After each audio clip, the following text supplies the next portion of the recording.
सबसे नीचे वाली ड्रॉर में मैं ऐसी आइटम्स जो ओकेजनल या कम इस्तेमाल होती हैं और जिनके लिए बार बार झुककर निकालने की ज़रूरत ना पड़े उनको रखना प्रेफर करती हूँ।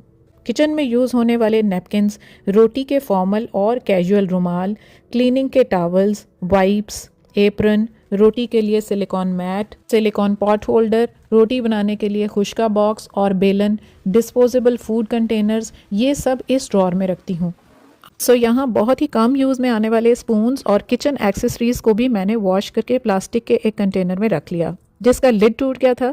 डीप और रेक्टेंगुलर होने की वजह से मेरी ड्रॉर में इजीली एडजस्ट हो रहा था, क्योंकि आई बिलीव कि हमेशा ऑर्गेनाइजर्स को बाय करने की ज़रूरत नहीं होती।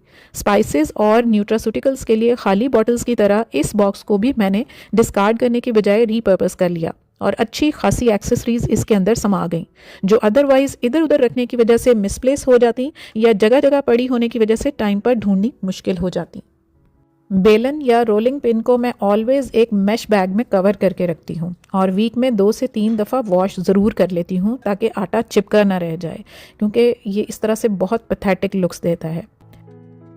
अब यहाँ बेलन के साथ साथ खुश्का बॉक्स के आटे को और क्रिस्पी चिकन कोटिंग में यूज़ होने वाले मैदे को भी मैं निकाल कर पहले इनके कंटेनर्स को वॉश करके ड्राई करने के लिए रख देती हूँ ताकि डेली यूज़ में आने की वजह से, आटा चिपकने की वजह से ये गंदे ना लगें और टाइम टू टाइम इनकी क्लीनिंग से हमारी हाइजीन और हेल्थ भी कॉम्प्रोमाइज़ ना हो।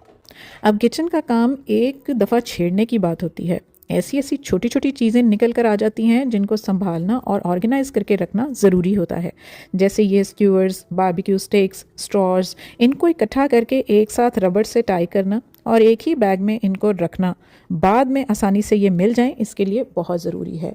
किचन की सबसे बेसिक और सबसे ज़्यादा ज़रूरी टूल नाइफ़ है, जिसका सेट मैंने अमेज़ॉन से मंगवाया है।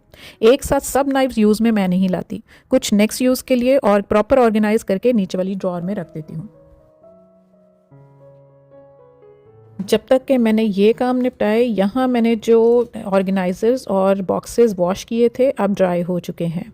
अब नीचे वाली ड्रॉर को ऑर्गेनाइज और सेट कर लेते हैं।